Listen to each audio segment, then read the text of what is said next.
My name is Lawrence Cann, and I'm the founder of Street Soccer USA.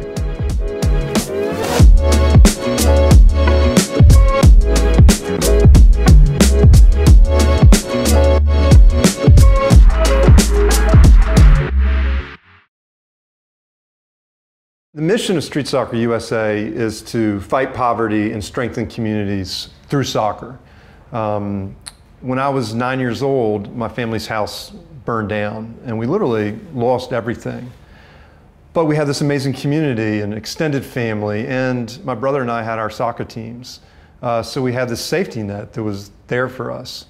But not everybody has that.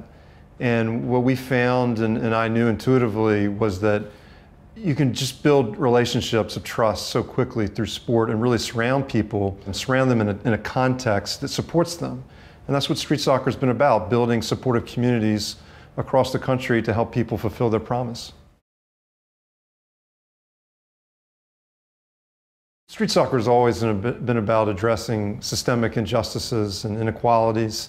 And you look at the United States and you think of a tool like sports that can really change kids' lives. And then you look at the kids who maybe need that the most, that have the most adverse childhood experiences, and they're priced out. So we started working with homeless teens and young adults, and we expanded to work in communities that are underserved, that don't have access. So that's where we begin, and we grow from there.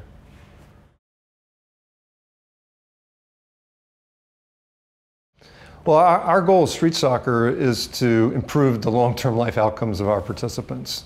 And we know that when you put caring adults in kids' lives, when you can teach them the skills, coping skills, that their long-term life outcomes change.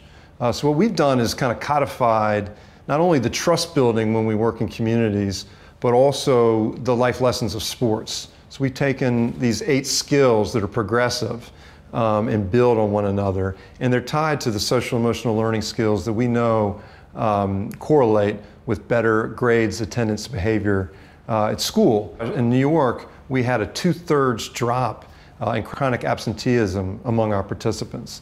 That's important because especially attendance in school is directly tied at that age to long-term life outcomes.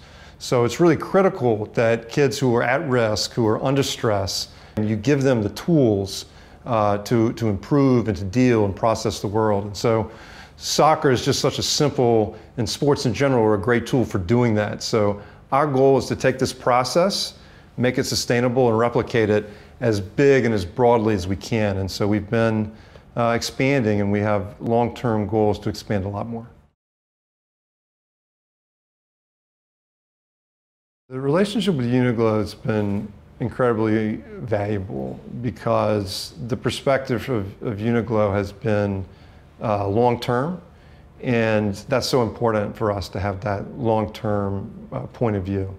And what we really loved was the values of teamwork and collaboration that were core when we read about the values of UNIQLO, because that's core to what we're trying to transmit. So, and this idea of accessibility, our belief was that this great tool of organized sports coaches should be available to everyone, not just the folks who can pay for it. And it shouldn't. And UNIQLO likewise is about accessibility. And it feels really good to have a brand that we know our folks can wear and is accessible to them and is quality. So there's all this great alignment with UNIQLO, and we've just built trust over time.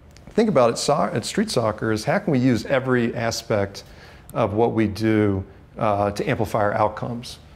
So when we think of the uniform, this needs to be a point of pride. It needs to be something that it's not just to be taken for granted, and to be able to count on the UNIQLO gear, not just what the participants wear, but what the coaches wear. And of course, uniforms are expensive, so this takes away one more barrier that our participants have to playing.